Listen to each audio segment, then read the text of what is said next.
Bismillahirrahmanirrahim. Assalamualaikum warahmatullahi wabarakatuh. Sugeng siang sedulur-sedulur sedayanipun. Kados pundi kabaripun Bapak lan Ibu sedaya? Saya sehat. Sampun dareng napa dereng? Ya leres. Kados kalau sampun nggih. Kula menawi badhe dahar ingkang kaping nomor 3. Keparang kula badhe matur mai basa Jawi utawi basa Arab utawi basa Inggris. Basa Arab saestu nya await amargi kula lan renjang Mas Muzammil Yusuf menika saking setunggal lembaga ingkang mujudaken praktek demokrasi wonten ing Indonesia. Demokrasi ini basa Jawi nipun napa? Ya demokrasi ngatur aja.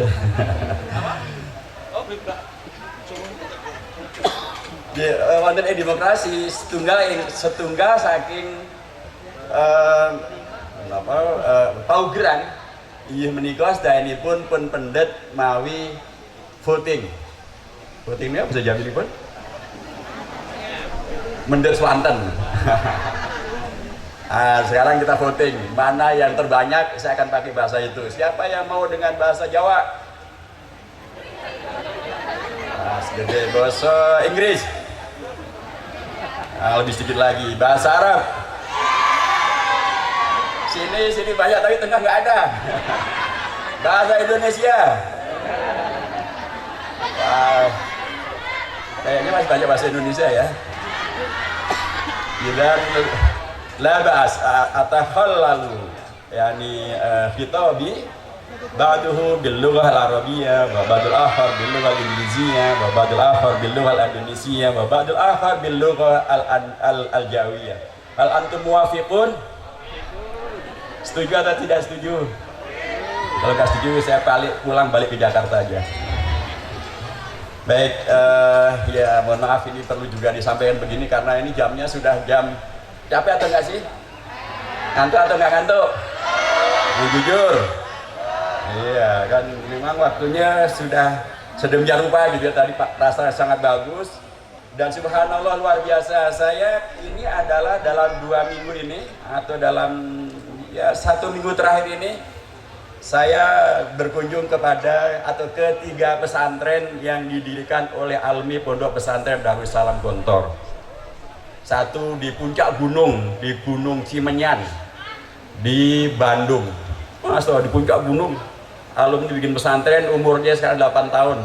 Subhanallah saat itu terus berkembang. Hari Sabtu kemarin saya berkunjung ke Riau. Itu di daerah yang tadinya ada di tengah kebun sawit. Tadinya hanya ada kebun-kebun sawit, sekarang berubah menjadi pesantren yang sangat besar. Kalau yang di Cimenyan itu namanya Baitul Hidayah. Kalau yang di Riau di Kampar itu namanya Al Ihsan Boarding School. Alumni-alumninya sudah menyebar luar biasa dan diantara gurunya adalah Ustadz Abdus Somad. Kenal Ustadz Abdus Somad?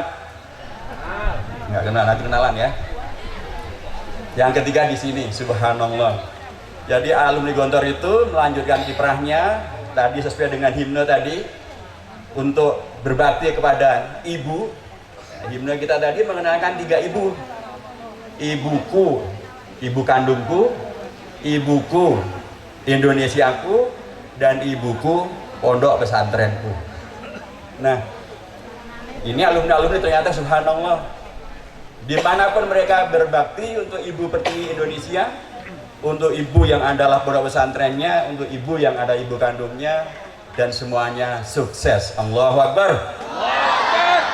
Biasa. Jadi di pucuk gunung boleh, di tengah kebun sawit sukses, apalagi yang di Muntilan ini, masya Allah, ini kanan kirinya demikian sangat indah. Setelah sudah kita lihat gunung, ada sawah, semuanya semakin dan luar biasa indahnya. Wajarnya kalau menjadi sukses, betul? Siap mensukseskan pesantren Al-Iman? Baik. Tentu yang kita hormati guru-guru kita di pesantren yang luar biasa fenomenal ini. Apalagi tadi kami diceritakan oleh kiai kita Dr. Zuhairi tentang bagaimana perjuangan untuk pesantren kita ini. Kepada sahabat saya, Bapak bin Nizam Yusuf dari DPR MPR RI, beliau adalah salah satu singa anggota DPR yang menggelorakan sidang-sidang paripurna DPR RI. Kalau Anda melihat YouTube, Anda akan lihat, buka Nizam Yusuf, dan Anda akan temukan bagaimana kiprah beliau yang luar biasa di DPR RI. Tentu juga para sahabat-sahabat kita, para guru kita di Yayasan Islam Al-Iman, ada Kiai Haji Dr. Andes Khairuddin MA, ada Kiai Haji Dr. Budi Susanto, dan tentu kepada senior kita semuanya, Ustadz Kiai Haji Profesor Habib Hirzin, jazakumullah khair Ustadzna, daiman bersyukur al-ikhwah wa tusyukun alim wa barakallahu fikum. Kepada para tokoh-tokoh kita yang mewakili Bapak Bupati Magelang, Bapak Kapolres Magelang, Bapak Dandim di Magelang, Bapak Camat di Muntilan, Bapak Pendeta dari gereja yang menjadi tetangga dari pesantren Hacuan Mati, Syukrauh Romo di Tansa Karaharja dan Binarkahan. Bapak yang bisa hormati, tadi kita sudah mendengarkan paparan yang luar biasa, sangat menarik dari sahabat saya Pak Yudi Latif MA PhD. Jadi tadi Prof. Habib Hirzin sudah menyampaikan, inilah bagian daripada alumni-alumni Gontor. Mereka bisa berada di mana-mana, tapi mereka tetap satu juga, yaitu untuk umat, untuk Indonesia, sesuai dengan nilai-nilai yang diajarkan di pondok pesantren kita semuanya. Dan ketika itulah kita bertemu dengan sebuah kegiatan besar. Sebagaimana himne daripada pondok pesantren kita tadi, kita tidak mendikotomikan antara ibu kita secara biologis, ibu kita secara keagamaan dan secara kependidikan pesantren kita, dan ibu kita di mana kita berkiprah secara umum dengan keindonesiaan kita. Inilah yang di sini menurut saya diijawantahkan dengan nama dari pesantren ini Al-Iman, dan sekaligus asramanya namanya Nusantara. Sebagai gambaran betapa antara keimanan kita, keislaman kita dengan keindonesiaan kita itu sudah menyatu. Itulah yang kami ingin tegaskan mengapa sosialisasi ini juga dilakukan. Karena kadang-kadang karena ketidakmengertian kita tentang Indonesia, atau kita lupa tentang Indonesia, kita lupa tentang Pancasila, kita lupa tentang Undang-Undang Dasar Negara Republik Indonesia tahun 1945. Dan anak sekalian, Undang-Undang Dasar kita ini pun namanya tidak lagi pendek, namanya panjang. Bukan berarti namanya panjang, seperti kalau menjelang tanggal 21 April, Hari Kartini, biasanya ada pertanyaan, sebutkanlah siapakah nama ibu kita Kartini? Siapa namanya? Namanya Harum. Ya kan, ibu kita Kartini, putri sejati, putri Indonesia, Harum namanya. Jadi nama ibu kita Kartini adalah Harum. Itu guyonan menjelang siang gitu, capek-capek biar bikin pada semangat sedikit. Jadi Undang-Undang Dasar kita namanya bukan lagi UUD 45, tapi UUD itu singkatan dari ujung-ujungnya duit. Buatan. Undang-Undang Dasar kita namanya panjang sekarang, Undang-Undang Dasar Negara Republik Indonesia tahun 1945. Begitulah keputusan MPR Republik Indonesia pada periode 1999-2004. Pada waktu itu Pak Amin Rais sebagai Ketua MPR, sebagai lembaga tertinggi negara, diberi kewenangan Undang-Undang Dasar untuk melakukan amandemen terhadap Undang-Undang Dasar sesuai dengan tuntutan daripada reformasi. Kemudian dilakukan perubahan dan menghadirkan beragam perubahan, termasuk nama dari Undang-Undang Dasar kita pun berubah. Itulah pilar kedua daripada MPR. Memang berubah karena ternyata jumlahnya jumlah pasal, jumlah bab pasal dan ayatnya juga berubah. Berapakah dulu bab di dalam Undang-Undang Dasar 45? Dulu hanya 16 bab. Sekarang setelah dilakukan perubahan, terdiri dari bukan lagi 16 tapi 21 bab. Ada 5 bab yang baru. Santri-santri kita pasti paham, 5 bab dalam satu mata kuliah, mata pelajaran itu pasti bukan perkara yang mudah. Barangkali 1 tahun sendiri itu. Dulu hanya terdiri dari 37 pasal, sekarang terdiri dari 73 pasal. Banyak atau tidak perubahannya? Banyak sekali, hampir 100% penambahannya. Dulu hanya terdiri dari 49 ayat, sekarang terdiri dari 170 ayat. Sedikit aja banyak perubahannya? Wakeh banget. Nah, ini saya jadi tahu kayak gini ya, ini risiko alumni Pondok Pesantren Darussalam Gontor, kemudian nyantri ke Madinah, terus kemudian jadi ketua MPR. Jadi hafal juga ayat Al-Quran dan hadis, tapi juga hafal ayat-ayat konstitusi. Risiko yang baik saya kira. Nah, bahkan dalam perilaku pun juga banyak yang berubah. Saudara sekalian, dulu pernah nggak milih bupati dan wali kota? Dulu nggak pernah. Dulu zaman sebelum 98, sebelum 2004 tepatnya, pernah nggak milih bupati dan wali kota dan gubernur? Tidak pernah. Milih presiden pernah atau enggak? Tidak pernah. Siapa yang milih presiden? Waktu itu MPR. Sekarang siapa yang milih presiden? Rakyat secara langsung. Siapa yang milih gubernur, bupati, wali kota dulu? DPRD. Sekarang rakyat secara langsung. Nanti juga Juni akan ada pemilihan gubernur gitu ya. Mengapa dulu rakyat tidak memilih? Kenapa sekarang rakyat memilih? Mengapa coba? Yang bisa menjawab dengan baik dan benar hadiah umroh. Ayo lo umroh lo. Enggak pada bu umroh nih. Dari Al-Iman, ala tuhibbuna al-i'timar ila baitillah ila haram, ala tuhibbuna al-umroh, turidna antunna, falimada la tusajji'na anfusakunna lil ijabati ala su'ali al-basit. Limada la tatasajja'na bil ijabah lianna kunna yani mustahiyat, pada malu-malu atau kemarin lupa, hari ini nggak tahu. Udah langsung saja saya jawabnya ya, karena undang-undangnya berubah. Mengapa undang-undangnya berubah? Kan undang-undang dasarnya berubah. Dampak dari perubahan undang-undang dasar, dulu undang-undang dasar menegaskan kedaulatan ada di tangan MPR. Sekarang kedaulatan ada di tangan rakyat, pasal 1 ayat 2. Dulu MPR pilih presiden, sekarang rakyat pilih presiden. Rakyat pilih gubernur dan wali kota karena undang-undang dasarnya prinsipnya berubah. Jadi saya ingatkan sekali, karenanya banyak sekali perubahan dalam negeri kita ini. Penting untuk kita pahami supaya apa? Supaya ketika kita melaksanakan hak kita, melaksanakan kedaulatan kita laksanakan dengan sepenuh hati dan sepenuh pemahaman bahwa kita sendirilah rakyat Indonesia yang menentukan masa depannya Indonesia. Merah, biru, hijau, putihnya Indonesia itu di tangan Anda dan kita semuanya rakyat Indonesia.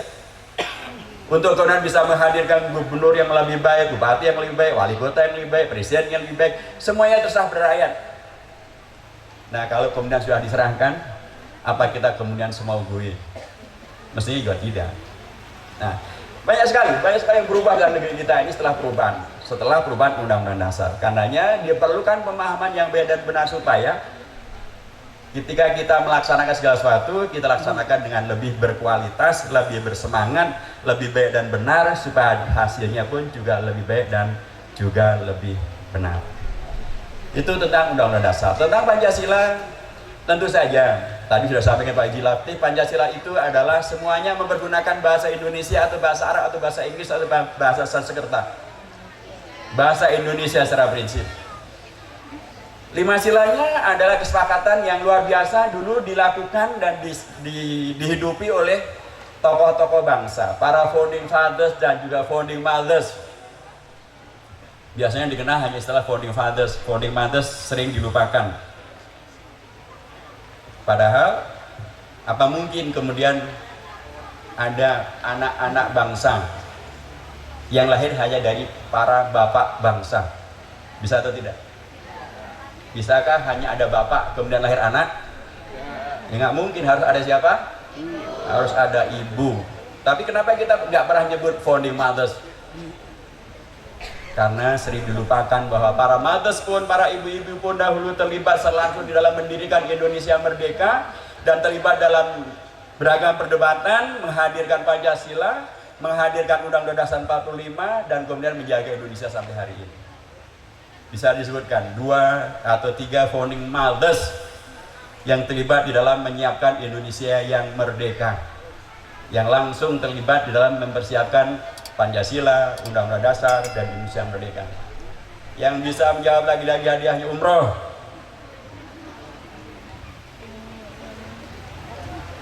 Ini rupanya orang Muntilan nggak suka umroh tadi.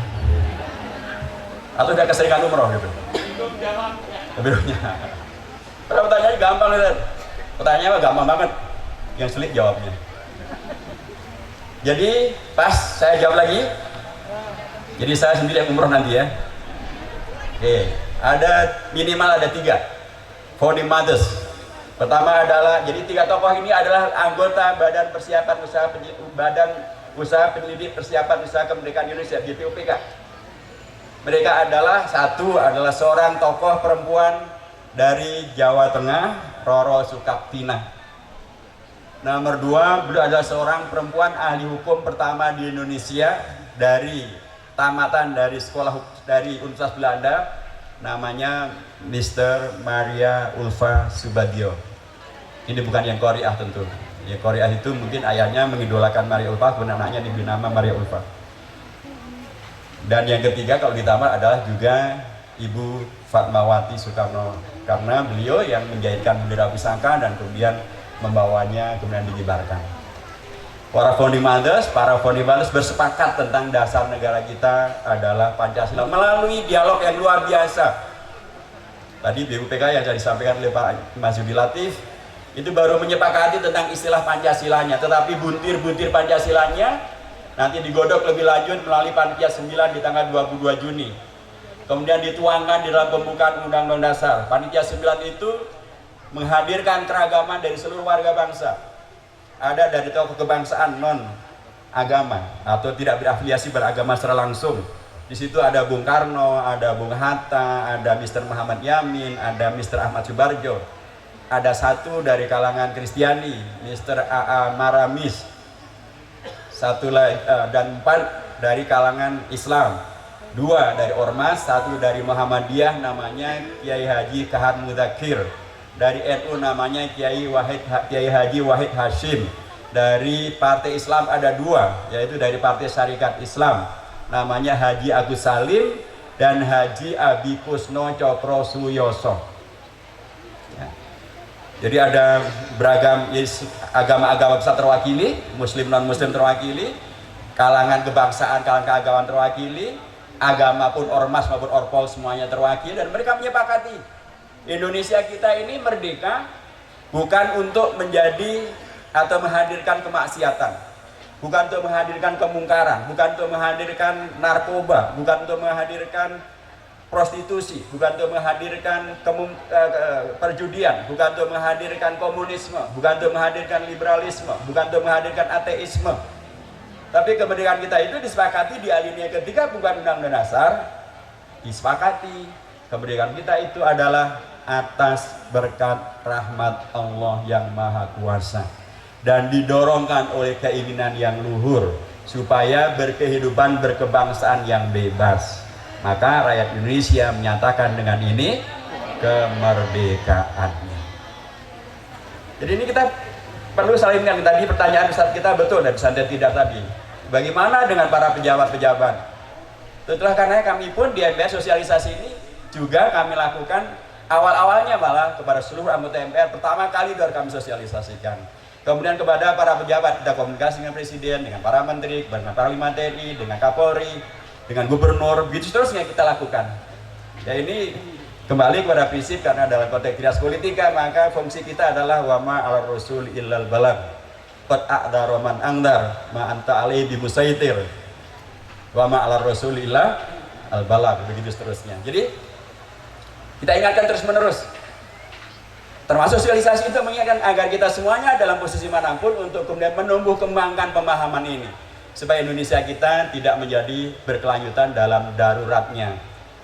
Sekarang ini banyak menyebut Indonesia darurat narkoba, ada darurat prostitusi, ada darurat korupsi, ada darurat moral, macam-macam.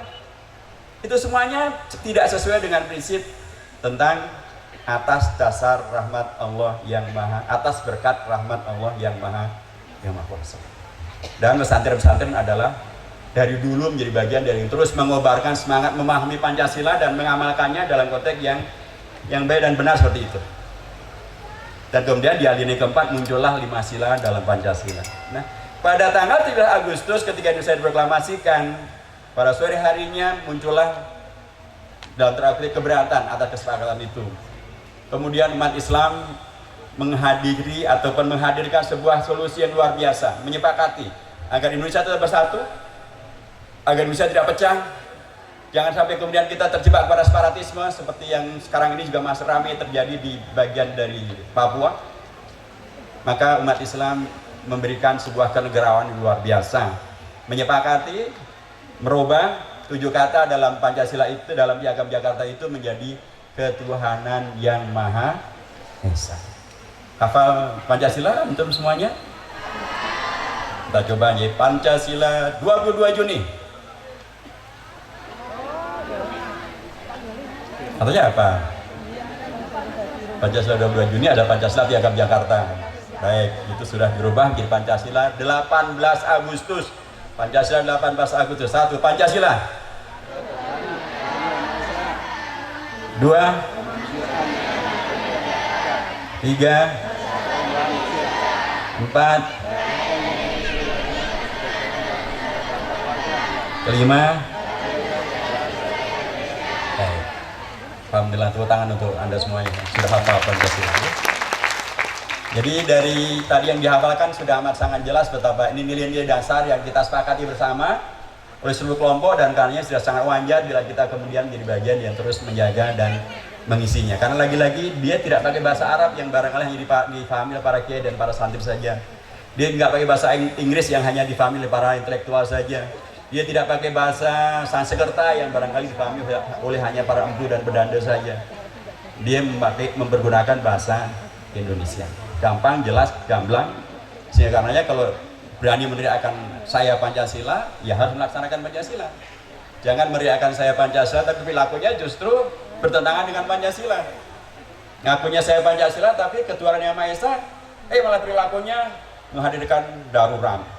Pornografi, porno aksi, korupsi. Di mana Pancasilanya? Di mana ketuhanan yang Maha Esanya? Kemanusiaan adil dan beradab, perilakunya malah tidak manusiawi, tidak adil dan tidak beradab. Persatuan di Indonesia, tapi perilakunya selalu memecah belah warga bangsa. Kerakyatan oleh khidmat tujuan dalam usaha perwakilan, perilakunya tidak pernah mengedepankan musyawarah, mengabaikan musyawarah. Maunya menang-menangan, itu tidak keadilan sosial bagi rakyat Indonesia. Tapi kemudian membiarkan eksploitasi yang begitu luar biasa dari para pemuda dan tidak memberikan ruang bagi seluruh rakyat Indonesia untuk mendapatkan keadilan sosial. Itu juga koreksi terhadap komitmen untuk berpancasila.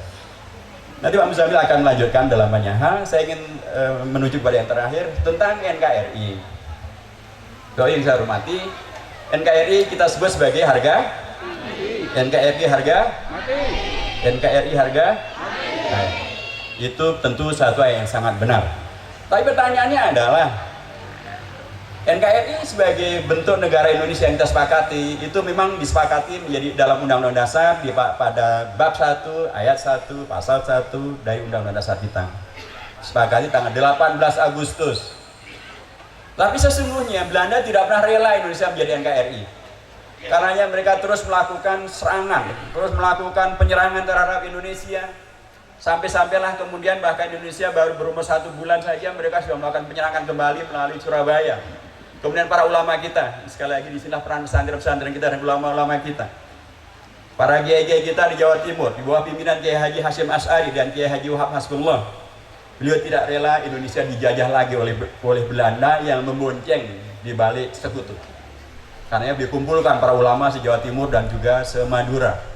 Kemudian diproklamasikan atau disampaikanlah kesimpulan itu pada fatwa itu pada tanggal 22 Oktober tahun 1945.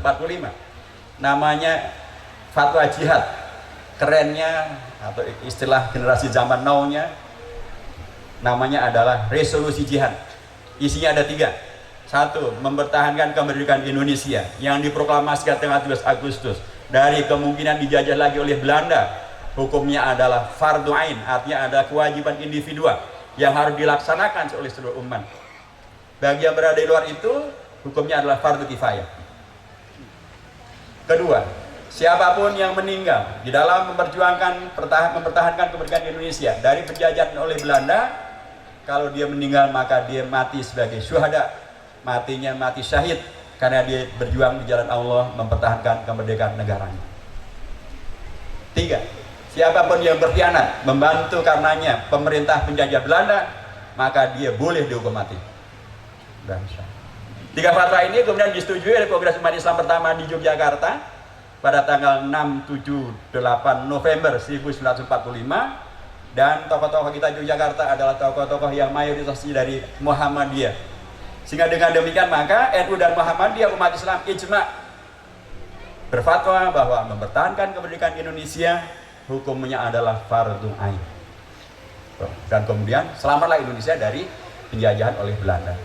Mereka gagal dari Surabaya, mereka serang Jogja. Sampai kemudian ibu kota Indonesia pun juga harus dilakukan pemindahan dari Jakarta ke Yogyakarta. Nah, pada waktu itu sungguh Indonesia sudah diacak-acak oleh pemerintah, oleh negara atau oleh kerajaan Belanda. Tidak ada lagi negara kesatuan Republik Indonesia. Bahkan yang dimunculkan adalah yang namanya Republik Indonesia Serikat. Ditandatangani proklamasinya tanggal 27 Desember 1948. Indonesia dipecah belah ke dalam 16 negara serikat. Ada namanya negara Pasundan, ada namanya negara Sumatera Timur, ada namanya negara Madura, ada namanya negara Dayak, ada namanya negara Indonesia Timur, dan ada namanya negara Republik Indonesia. Negara Republik Indonesia itu ibu kotanya Yogyakarta, presidennya Mr. Muhammad As-Sa'ad, Perdana Menterinya Dr. Abdul Halim. Dia ada satu dari 16 negara serikat. Negara serikat itu ibu kotanya Jakarta, presidennya Bung Karno, Perdana Menterinya Bung Hatta, tapi pemimpin tertingginya adalah Ratu Juliana dari Belanda. Itulah Indonesia sampai Desember atau yang diproklamasikan pada tanggal 27 Desember 1949. Undang-undang dasarnya pun dirubah dari UUD 45 menjadi Undang-undang Dasar Republik Indonesia Serikat. Pertanyaannya, Pak Ustadz, lah terus siapa yang mengembalikan Indonesia menjadi NKRI? Bukankah waktu itu sudah diproklamasikan Republik Indonesia Serikat? Bukankah undang-undang dasarnya pun menjadi Undang-Undang Dasar Republik Indonesia Serikat? Siapa yang mengembalikan menjadi NKRI? Siapa coba? Ya bisa jawab umroh lagi. Wah, ini umroh di Muntilannya. Tapi kayaknya pada kipo-kipo aja. Boten kersa tidak umroh atas lebih. Namanya ketebian ya tidak umroh aja. Biasanya memang Muntilan Magelang umroh kadoan ya. Pas lagi? Pas saja ya. Waktu kita semakin berbicara karena nanti setelah ini saya harus juga ke Temanggung dengan Ustaz bersama juga. Jadi yang mengembalikan Indonesia kepada NKRI adalah melalui DPR Republik Indonesia Serikat.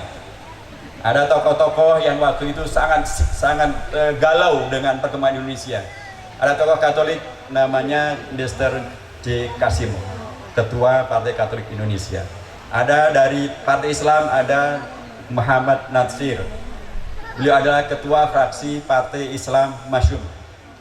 Muhammad Natsir, beliau melakukan lobby kepada pimpinan-pimpinan negara termasuk dari kalangan Katolik. Mereka tidak rela Indonesia dipecah belah semacam ini. Dan kemudian Muhammad Natsir menyampaikan pidato terbuka di depan sidang paripurna DPR Republik Indonesia Serikat yang disebut sebagai mosi integral. Beliau menyampaikan agar beliau menolak konferensi meja bundar. Beliau menuntut agar Indonesia kembali pada cita-cita kemerdekaannya menjadi NKRI, dan kemudian pidato itu disampaikan dengan demikian amat sangat dijiwai, sangat rasional, sangat benar, sehingga pemerintah Indonesia melalui Bung Hatta sebagai Perdana Menteri menyetujui pendapat daripada DPR Indonesia Serikat, dan kemudian dikembalikanlah kepada Republik Indonesia NKRI tadi itu. Dan kemudian pada tanggal 17 Agustus 1950 Bung Karno memproklamasikan NKRI, bukan lagi Republik Indonesia Serikat. Dan Undang-Undang Dasarnya pun dirubah dari Undang-Undang Dasar RIS menjadi Undang-Undang Dasar sementara 1950 sampai nanti kemudian didekretkan lagi oleh Bung Karno untuk kembali kepada Undang-Undang Dasar 45. Peristiwa terkait dengan masalah Mosi integral tadi, pidato tadi terjadi pada tanggal 3 April 1950. Jadi saya mengatakan NKRI ini pun sudah diselamatkan oleh umat beragama.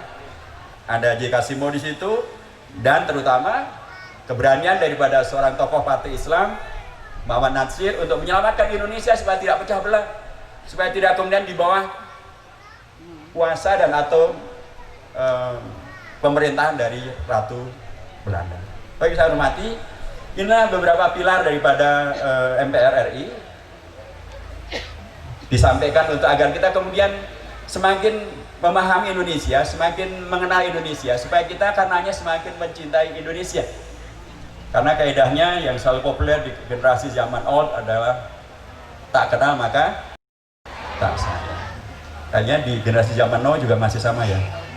Cuman lebih berani lagi. Kalau mau kenal ya, kalau mau sayang ya kenalan aja. Nah, kita semakin mengenal Indonesia supaya kita semakin menyayangi Indonesia, negeri yang luar biasa, karunia Allah Tuhan Yang Maha Esa yang sangat luar biasa ini. Yang tadi sekarang ini sangat mementingkan peran kita semuanya, termasuk pesantren-pesantren kita, supaya diselamatkan dari beragam kedaruratan itu. Karena kedaruratan itu bertentangan dengan prinsip yang disepakati oleh para founding fathers, termasuk Ahmad Rabis, Ahmad Suparjo, kemudian Bung Karno, Bung Hatta, Kiai Haji Wahid Hashim, Kiai Haji Harun Zaki, dan lain sebagainya. Indonesia ini merdeka dan dimerdekakan bukan untuk menghadirkan tragedi, bukan untuk menghadirkan beragam hal yang menghadirkan kedaruratan, tapi untuk menghadirkan syukur kita pada Allah Tuhan Yang Maha Esa, karena Allah memberikan kemerdekaan bagi Indonesia kita. Dan itulah kalau kita betul-betul cinta Indonesia. Sebagaimana kalau kita cinta dengan keluarga kita, suami kita, istri kita, santri-santri kita, apa kita biarkan mereka terjerumus? Ya enggak. Kalau kita cinta, justru kita selamatkan dia supaya tidak semakin darurat, dan mudah-mudahan tidak salah mempergunakan kaidah usul fikihnya. Ad-daruratu tubihul mahdurat. Betul atau salah? Salah. Jadi Indonesia darurat narkoba. Karena narkobanya darurat, ad-daruratu tubihul mahdurat, jadi boleh itu pakai narkoba. Salah. Karena Indonesia darurat pornografi, berarti ad-daruratu tubihul mahdurat, jadi pornografi boleh. Salah. Jadi harus kaidah ad-daruratu tuzal. Darurat itu harus kita hilangkan. Nah, ini yang prinsip ya, anak-anak sekalian. Hal hafidtum hadhihi al-qawaid al-usuliyah? Hal hafidtunna wa nasitumuhunna kadzalik. Baik, jazakallahu khairan katsiran, wallahu muwaffiq ila aqwamit thoriq wa wal hadi ila sawa'is sabil. Nasrun minallahi wa fathun qarib. Dan dengan resmi acara ini saya buka untuk nanti kita lanjutkan dengan Muzammil, atau kita dialog sebentar untuk kemudian ini memang kalau mau lebih serius lagi kita bisa sosialisasi melalui metode untuk para mahasiswa kita, metode outbound. Itu bisa 4 hari. Siap 4 hari. Atau sosialisasi untuk para training of trainers, itu juga biasanya 4 hari. Para guru, para dosen kita biasanya 4 hari. Tapi kalau untuk anak-anak kita sekalian, ya inilah sebagai pembuka gitu ya. Kalau setelah ini masih belum puas juga, akan datang ke DPR MPR, silahkan. Mau datang dengan cara damai boleh, cara demo juga boleh. Apalagi kalau ibu-ibu mau demo masak sekalian, DPR masih lebih boleh lagi. Sekali lagi terima kasih, jazakumullah khairan kepada pesantren Iman dengan bijami' qiyadatihi wa syuyukhihi wa ma'alimihi wa satidatihi wa talamidatihi wa tilmidatihi wa barakallahu fikum wa hani'an lakum bi al-'id as-sa'id li miladi hadzal mahad as-sadis was-sab'in aw al-wahid was-salasin wa nad'u lakum mazidan min at-taufiq wan najah. Barakallahu fikum jami'an. Wassalamualaikum warahmatullahi wabarakatuh.